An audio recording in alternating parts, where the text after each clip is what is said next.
Baqarah Rouge 540 അല്ലെങ്കിൽ BR540 famous perfume ബ്രാൻഡായിട്ടുള്ള Maison Francis കുക്ജാൻ്റെ സൂപ്പർ പോപ്പുലർ ആയിട്ടുള്ള ഒരു പെർഫ്യൂമാണ് BR540. പലരും ഒരു സിന്തറ്റിക് മെസ്സാണെന്ന് പറയുന്ന പെർഫ്യൂമാണത്. പക്ഷേ ആ ഒരു DNA ഇഷ്ടപ്പെടുന്ന ഒരുപാട് ആൾക്കാരുണ്ട്. ഈ ഒരു DNAയിൽ നല്ല പെർഫോമൻസ് ഉള്ള പെർഫ്യൂംസ് തപ്പി നടക്കുന്നവർക്ക് ട്രൈ നോക്കാൻ പറ്റിയ ഒരു പെർഫ്യൂമാണ് തോമസ് കോസ്മല നമ്പർ.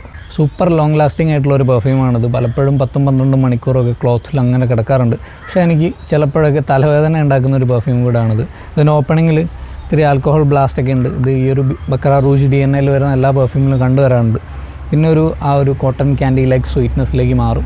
അതിൻ്റെ പിറകിലായിട്ടൊരു ഡ്രൈ വുഡി ക്യാരക്ടറൊക്കെ ഉണ്ട്. ഞാൻ പലയിടത്തും വായിച്ചിട്ടുണ്ട് ഈ ഒരു DNA ഉള്ള പെർഫ്യൂംസ് പലരെയും ഡെൻ്റൽ ഹോസ്പിറ്റലിലെ ഉൾഭാഗത്തിന് ഓർമ്മിപ്പിക്കാറുണ്ട്. ആ ഒരു ഫീൽ ഈ ഒരു പെർഫ്യൂമിലുണ്ട്. അപ്പോൾ അത്യാവശ്യം സിന്തറ്റിക് ആയിട്ടുള്ള സ്ട്രോങ് കെമിക്കൽ സ്മെല്ലൊക്കെ ഉള്ള പെർഫ്യൂംസ് വലിയ താല്പര്യമില്ലാത്ത ആൾക്കാർ മെനക്കെട്ട് മേടിക്കാൻ നിൽക്കരുത്. പൊതുവെ ബക്കറ റൂജ് DNA ഒഴിവാക്കുന്നതായിരിക്കും നല്ലത്. പിന്നെ ഒരു മെയിൻ കാര്യം എന്താണെന്ന് വെച്ചാൽ ഈ ഒരു ടൈപ്പ് ഓഫ് പെർഫ്യൂംസിലെ പല മോളിക്യൂൾസിനും പലരും അനോസ്മിക് ആണ്. അതായത് അവർക്ക് ആ ഒരു സെൻറ്റ് കംപ്ലീറ്റ്ലി ഡിറ്റക്ട് ചെയ്യാൻ പറ്റില്ല.